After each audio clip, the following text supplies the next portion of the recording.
So you found the perfect item on Taobao, but when it's time to pay, boom, you hit a wall because you haven't set up a payment method.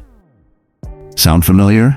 Don't worry, I've got you covered. In this video, I'll show you exactly how to add a payment method on the Taobao app step by step. And make sure to stick around till the end.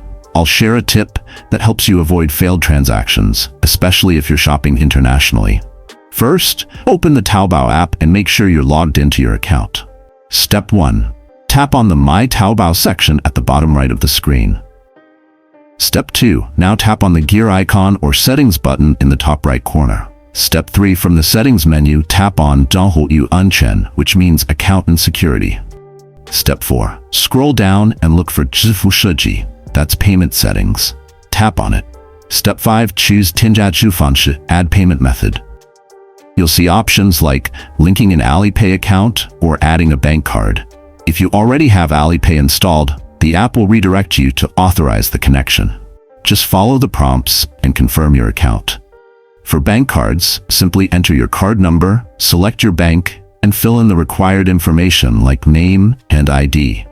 Once completed, your payment method is linked, and you're ready to shop smoothly on Taobao. By the way, the title of this video, How to Add a Payment Method on Taobao app, is something every new shopper should know. And now, you do. Bonus tip. Here's a bonus tip.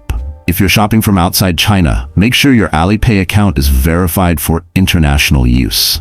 This helps prevent issues during checkout and reduces the chance of your payment being declined. You can do this inside the Alipay app under Account Settings, Verification. Have you had any issues linking your payment on Taobao before? Drop your experience or questions in the comments. I'd love to help out.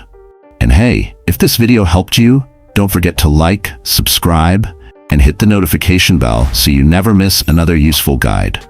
Thanks for watching, and I'll see you in the next one with more helpful tech tips.